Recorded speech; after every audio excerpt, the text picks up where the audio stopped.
നമസ്കാരം. PSC പരീക്ഷകളിൽ ഈ ഒരു ഇടക്കാലത്ത് നാം ശ്രദ്ധേയമായി കണ്ട ഒരു ചോദ്യമാണ് ചന്ദ്രയാൻ 3 അതുമായി ബന്ധപ്പെട്ട ചോദ്യങ്ങൾ. ആ തരത്തിൽ ചന്ദ്രദൗത്യം ഏറ്റവും കൂടുതൽ PSCയെ ആകർഷിച്ച ഒരു മേഖലയായിരുന്നു. ഈ ഒരു വീഡിയോയിലൂടെ നാം കാണുന്നത് ഇപ്പോൾ ഒരു സ്വകാര്യ ഏജൻസി നടത്തിയ ചന്ദ്രദൗത്യമാണ്. അതിന്റെ പേരാണ് മിഷൻ ബ്ലൂ ഗോസ്റ്റ്. ആ മിഷനെ കുറച്ചുകൂടി ഡീറ്റെയിൽഡ് ആയിട്ട് എങ്ങനെ പറയാമെന്ന് ചോദിച്ചാൽ ghost riders in the sky എന്നതാണ് അതിന്റെ ഒഫീഷ്യലായ മിഷൻ നെയിം. നമ്മൾ പറഞ്ഞതുപോലെ തന്നെ ഇതൊരു ചന്ദ്രദൗത്യമാണ്. അതേസമയം ഇന്ത്യ നാളിതുവരെ 3 ചന്ദ്രദൗത്യമാണ് നടത്തിയിട്ടുള്ളത്. ചന്ദ്രയാൻ 1 2008, ചന്ദ്രയാൻ 2 2019, ചന്ദ്രയാൻ 3 2023. ആ 2023 ജൂലൈ 14 ചന്ദ്രയാൻ 3 വിക്ഷേപിക്കുകയും 2023 ഓഗസ്റ്റ് 23 അത് ചന്ദ്രന്റെ ദക്ഷിണ ധ്രുവത്തിൽ സോഫ്റ്റ് ലാൻഡ് ചെയ്യുകയും ചെയ്തു. അതുകൊണ്ട് തന്നെ ഓഗസ്റ്റ് 23 അന്ന് മുതൽ അറിയപ്പെടാൻ തുടങ്ങിയതാണ് ദേശീയ ബഹിരാകാശ ദിനം. അപ്പൊ ദേശീയ ബഹിരാകാശ ദിനം ചോദിച്ചു കഴിഞ്ഞാലും അത് ഓഗസ്റ്റ് 23 അന്ന് ചന്ദ്രയാൻ 3 ദൗത്യം സോഫ്റ്റ് ലാൻഡ് ചെയ്ത പോയിന്റ് അറിയപ്പെടുന്നത് ശിവശക്തി പോയിന്റ് എന്നാണ്. നമ്മുടെ ലാൻഡർ വിക്രം ലാൻഡറും അതേസമയം റോവർ ചോദിച്ചു കഴിഞ്ഞാൽ അത് പ്രഗ്യാൻ റോവറുമായിരുന്നു. ഈ വകയുള്ള വസ്തുതകൾ നിങ്ങൾക്കറിയാം. അത് ISROയുടെ ദൗത്യമാണെന്ന് നമ്മൾ കണ്ടു. അതേസമയം ഈ മിഷൻ ബ്ലൂ ഗോസ്റ്റിലേക്ക് വന്നു കഴിഞ്ഞാൽ ആരാണ് ഈ മിഷൻ ബ്ലൂ ഗോസ്റ്റിന്റെ നേതൃത്വം നൽകിയത്, അല്ലെങ്കിൽ ആ കമ്പനി ഏതാണെന്ന് ചോദിച്ചു കഴിഞ്ഞാൽ അത് ഫയർഫ്ലൈ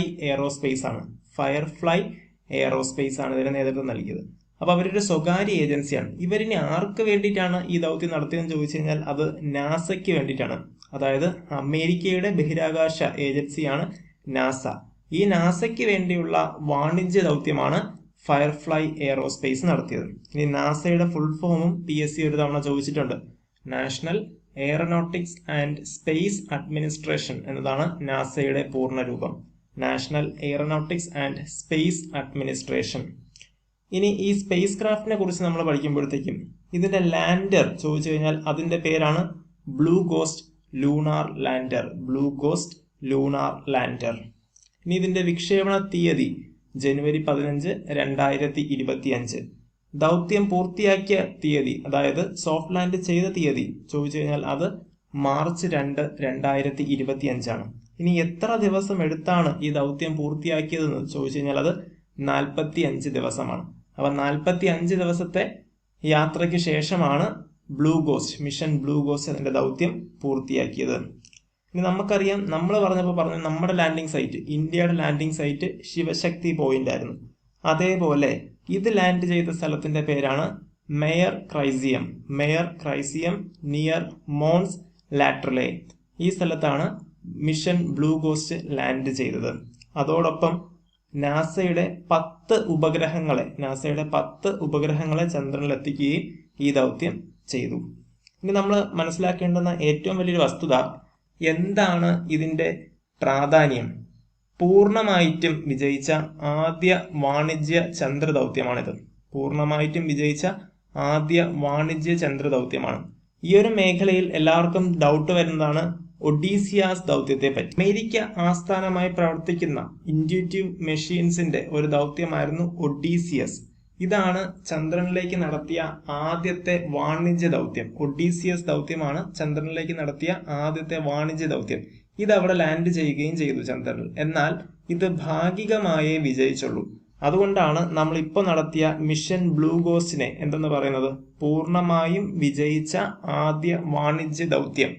അതായത് ഒരു സ്വകാര്യമായി ആദ്യമായിട്ട് വിജയിച്ച ഒരു ദൗത്യമാണ് ഇതെന്ന് മനസ്സിലാക്കുന്നത് നല്ലതായിരിക്കും. ഒരു സ്വകാര്യ കമ്പനി ആദ്യമായിട്ട് വിജയിച്ചതാണ്, പൂർണ്ണമായിട്ടും വിജയിച്ചതാണ് ബ്ലൂ ഗോസ്റ്റ് മിഷൻ. അതേസമയം സ്വകാര്യ കമ്പനി ആദ്യമായിട്ട് ചന്ദ്രനിലേക്ക് പോയത് ചോദിച്ചു കഴിഞ്ഞാൽ നമുക്ക് ഒഡീസിയസ് പറയാം. ഇൻഡ്യൂറ്റീവ് മെഷീൻസിന്റെ ആണ് ഒഡീസിയസ് എന്ന ലാൻഡർ.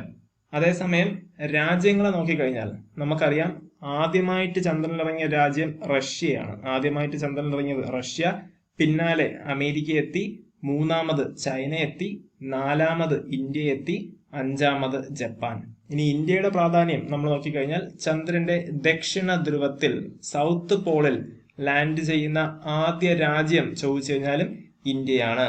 അപ്പൊ നമ്മളിവിടെ ഓർത്തു വെക്കേണ്ടത് സ്വകാര്യ ഏജൻസി, ആദ്യമായിട്ട് ചന്ദ്രനിൽ പൂർണ്ണമായും ലാൻഡ് ചെയ്ത് വിജയിച്ച സ്വകാര്യ ഏജൻസി ചോദിച്ചു കഴിഞ്ഞാൽ അത് ഫയർഫ്ലൈ എയറോസ്പേസ് ആണ്. ആ മിഷന്റെ പേര് മിഷൻ ബ്ലൂ ഗോസ്റ്റ് എന്ന് ചുരുക്കിയും ghost riders in the sky എന്നാണെന്ന് ഓർത്തു വെക്കുക. ഇത്രയും പറഞ്ഞുകൊണ്ട് ഈ ക്ലാസ് ഇവിടെ അവസാനിപ്പിക്കുന്നു. നന്ദി, നമസ്കാരം.